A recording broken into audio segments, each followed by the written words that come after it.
Arang briket adalah bahan bakar yang padat yang terbuat dari arang alami atau serbuk arang yang dikompresi menjadi bentuk briket. Mengapa mereka begitu istimewa? Nah, mari kita lihat beberapa keunggulannya. Pertama, arang briket memiliki nilai kalori yang tinggi, yang berarti mereka menghasilkan energi yang kuat saat terbakar. Itu artinya Anda bisa mendapatkan panas yang cukup untuk berbagai keperluan, mulai dari memasak hingga pemanas rumah dan industri. Selain itu, arang briket memiliki pembakaran yang efisien sekali. Mereka terbakar secara merata dan berkepanjangan, menghasilkan sedikit abu dan residu dibandingkan dengan arang biasa. Nah, siapa yang suka membersihkan abu yang banyak sih? Jadi arang briket lebih ramah untuk lingkungan dan juga lebih mudah dalam pengelolaan limbah. Kelebihan lainnya, bentuk arang briket yang tetap dan padat, mereka dirancang dalam bentuk persegi ataupun silinder seperti ada di gambar samping saya. Ini memungkinkan sirkulasi udara yang baik selama pembakaran dan menghasilkan api yang lebih stabil dan sedikit asap. Itu artinya, saat Anda menggunakan arang briket untuk grill atau barbecue, Anda akan mendapatkan hasil yang lebih konsisten dan rasa yang lebih enak. Selain aplikasi rumah tangga, arang briket juga banyak digunakan dalam industri. Mereka menyediakan energi yang andal dan efisien untuk berbagai keperluan, seperti pemanas industri dan produksi batu bata. Penggunaan arang briket dalam skala besar juga membantu mengurai penggunaan kayu sebagai sumber bakar, yang pada gilirannya dapat membantu mencegah deforestasi dan menjaga keseimbangan lingkungan kita.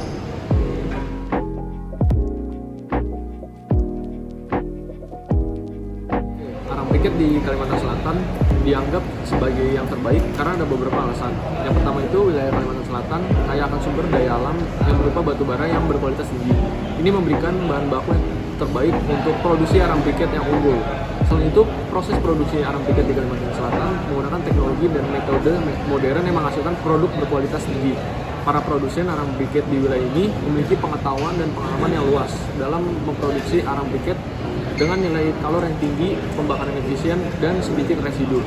Selain itu, arang briket dari Kalimantan Selatan juga sering diproduksi dengan menggunakan bahan baku yang berasal dari hutan-hutan tanaman yang dikelola secara berkelanjutan. Hal ini berarti produksi arang briket di wilayah ini juga mendukung prinsip keberlanjutan dan pelestarian lingkungan. Keunggulan lainnya adalah aksesibilitas Kalimantan Selatan yang memudahkan distribusi arang briket ke berbagai pasar lokal maupun ekspor ke luar negeri. Ini memungkinkan arang briket dari Kalimantan Selatan menjadi tersedia secara luas bagi konsumen yang mencari bahan bakar padat berkualitas.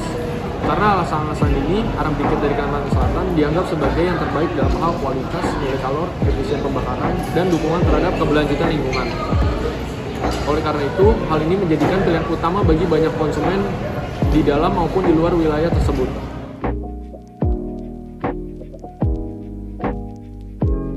Sekarang saya akan menjelaskan mengapa arang briket berpotensi untuk diekspor. Jadi menurut kelompok kami, alasan arang briket berpotensi untuk diekspor karena permintaan global yang tinggi, karena arang briket merupakan bahan bakar alternatif yang efisien dan ramah lingkungan. Dan juga permintaan global sekarang ini semakin meningkat dikarenakan adanya kekhawatiran dunia mengenai perubahan iklim dan pengurangan emisi dari gas rumah kaca. Arang briket juga digunakan dalam beberapa negara besar di berbagai macam sektor industri, dapat juga digunakan di rumah tangga dan sektor komersial yang membuat permintaan ekspor menjadi tinggi karena bahan baku ini dapat digunakan di dalam berbagai macam sektor. Arang briket sendiri bisa digunakan untuk mengganti penggunaan batu bara dan kayu bakar yang selama ini sangat umum untuk digunakan. Dan juga alasan kedua yaitu arang briket bisa menghasilkan efisiensi pembakaran yang lebih baik dibandingkan kayu bakar biasa.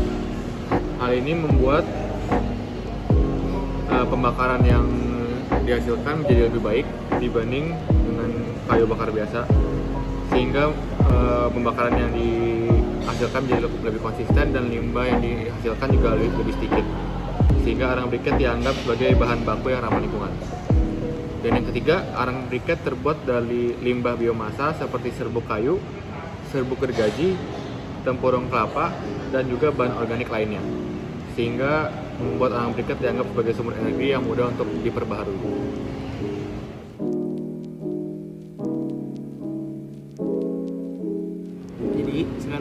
menjelaskan tentang negara tujuan. Negara tujuan dari perusahaan kami itu ada Jepang, Cina, dan India. Kenapa Jepang, Cina, dan India? Karena kalau misalkan dilihat dari trade map-nya, di sini terlihat Jepang, Cina, dan India ini merupakan 3 negara tertinggi yang mengimpor arang briket, di mana pada tahun 2002 kemarin itu Jepang itu mengimpor arang briket sekitar 59 miliar US dollar. Lalu Cina menghabiskan sekitar 30 miliar US dollar untuk mengimpor arang briket. Sedangkan India sendiri menghabiskan 30 miliar US dollar untuk mengimpor arang briket. Selanjutnya bisa dilihat di sini, Jepang itu mengimpor arang briket sebanyak 183.000 ton dengan harganya 0,326 US dollar per unit. Sedangkan Cina mengimpor arang briket sebanyak 167.000 ton dengan harga 0,186 US dollar per unit. Dan yang terakhir, India mengimpor sebanyak 210.000 arang briket dengan harga 0,143 US dollar per unit. Nah, kalau tadi saya sudah menjelaskan negara tujuan secara makro, sekarang saya akan menjelaskan negara tujuan secara mikro. Di sini kami memfilter 15 negara teratas berdasarkan value imported dari data yang berada di trade map. Berdasarkan data yang ada di trade map, Jepang, Cina, dan India merupakan 3 negara teratas. Cuma kami melakukan country filter dengan menilai setiap variabelnya. Di sini ada 9 variabel yang kami ambil. Pertama ini value imported, yang kedua trade balance, terus selanjutnya ada quantity, selanjutnya ada unit value, lalu jarak, jumlah kompetitor, jumlah regulasi, besarnya tarif, dan eksponensial. Dan semuanya itu akan kami total dan kami ranking. Nah, berdasarkan perhitungan semua ini, kalau secara makro memang Jepang menepati urutan pertama, tetapi kalau kita ranking dapat dilihat di sini bahwa India yang memiliki skor tertinggi, diikuti oleh Jepang dan Cina. Jadi negara tujuan yang perusahaan kami ambil itu yang pertama adalah India, lalu Jepang, dan terakhir Cina. Untuk entry mode, kami akan melakukan ekspor secara langsung. Ekspor secara langsung mengacu pada proses penjualan barang dan jasa dari produsen atau pengekspor langsung kepada pihak pembeli di luar negara asal. Dalam hal ini, tidak ada perantara dalam bentuk agen atau perusahaan lain yang terlibat dalam transaksi.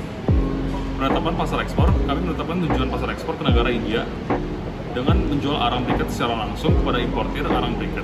Untuk strategi entry pada poin finansial, dalam melakukan kegiatan ekspor, kami mengirimkan arang briket tersebut menggunakan jalur laut dari Pelabuhan Tanjung Priok ke India dengan HS code 4402900. Untuk metode pembayaran, kami menggunakan letter of credit atau LC. Kami menilai dengan menggunakan LC, maka bank akan menjamin pembayaran setelah barang dan dokumen dikirimkan. Untuk poin operasional, yang pertama ada penelitian pasar. Perusahaan ekspor harus melakukan penelitian pasar untuk mengidentifikasi peluang ekspor, menganalisis kebutuhan pasar, dan mengidentifikasi pesaing dan memahami preferensi pelanggan di negara tujuan. Poin kedua adalah logistik dan pengiriman. Ini melibatkan pemilihan jalur pengiriman yang efisien, perencanaan pengiriman, pengaturan dokumen ekspor, dan pemenuhan persyaratan kepabeanan. Poin selanjutnya adalah manajemen kualitas dan sertifikasi. Perusahaan ekspor perlu memastikan produk yang diekspor melalui standar kualitas yang ditetapkan oleh negara tujuan. Selanjutnya adalah pemasaran dan promosi.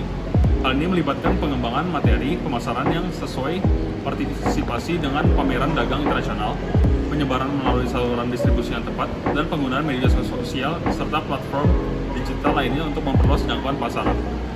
Selanjutnya adalah perizinan dan peraturan. Ini termasuk perizinan ekspor-impor, peraturan kepabeanan, persyaratan karantina dan sanitasi, serta peraturan perdagangan internasional yang berlaku di negara tujuan. Perusahaan perlu mematuhi semua aturan ini untuk memastikan kepatuhan hukum dan kelancaran proses ekspor. Poin selanjutnya adalah keuangan dan pembayaran.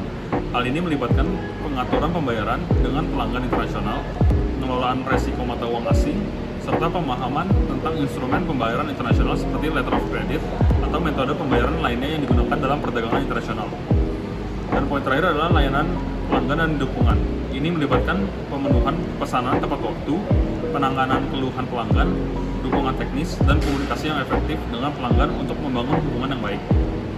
Dan untuk poin HR, dalam menjalankan bisnis ekspor, kami akan langsung turun tangan sebagai tenaga kerja yang dibutuhkan. Sekian dari kami, terima kasih.